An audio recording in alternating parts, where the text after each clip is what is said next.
Hi, Violet Sky of Unretouched Travel here. This is my inaugural video for my new YouTube channel, the first of many to come. Together with my husband, I've been traveling the globe for more than 30 years. I'm closing in on qualifying for Traveler Century Club membership, voyaging to 89 countries and territories over 6 continents and counting. Mr. Sky does the planning and logistics, and I cheerfully accompany him to any safe destination he finds that costs us a nominal amount to visit. When we started our travels, we booked overseas hotels by sending letters via airmail. So we've lived through the sea changes caused by technology advances that have occurred during our lifetimes. In all our travels, however, there's something that we've never done, and that is to overnight in an airport transit hotel. So on a recent journey to Phuket, Thailand, we experienced a first, something that's getting harder and harder for us to do. We spent 6 hours getting some rest in Singapore's Changi airport at the Ambassador Hotel.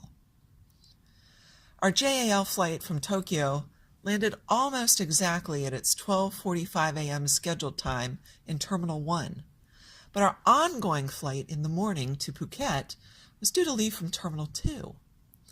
Since we'd already taken the 14-hour flight from the U.S. to Tokyo before boarding the nearly 8-hour flight to Singapore's Changi Airport, we were exhausted when we arrived. Given the lateness of the hour, it was impossible to continue on to our final destination of Phuket that evening. So Mr. Sky opted to put us up in a transit hotel so we could get some rest before our morning flight. Ambassador has transit hotels in all 3 of Changi's terminals, but we opted to move to Terminal 2 to check in so that we wouldn't have to switch terminals in the morning. Pricing for the transit hotels is somewhat odd.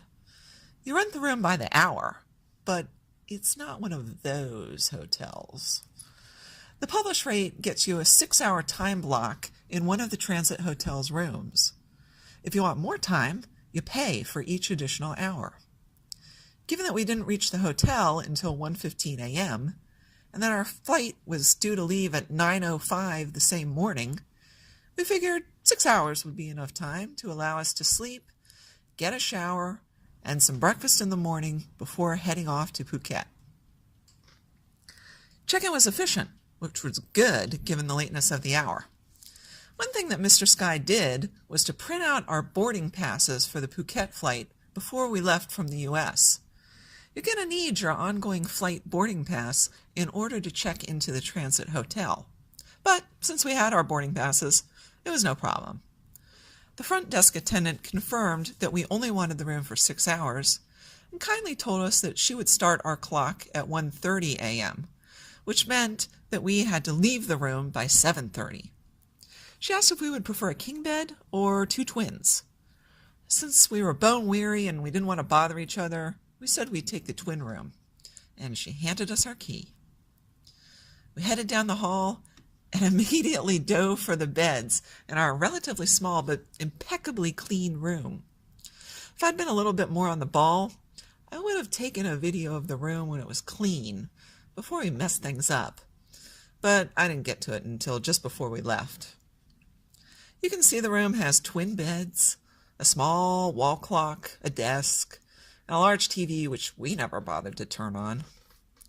One thing that's missing is a window, since the hotel is inside the airport terminal. The bathroom is nicely compact, with a toilet, sink, and mirror, along with a shower on the side. All the soaps and shampoos are supplied in dispensers. The room was more than comfortable for us to get some much-needed sleep before continuing on with our journey. Along with 6 hours of hotel time, our room rate also included 1 hour in the hotel gym, which we didn't use, and 1 hour in the lounge across the hall from the hotel, which serves food. We chowed down on a breakfast that included both Chinese and Western food.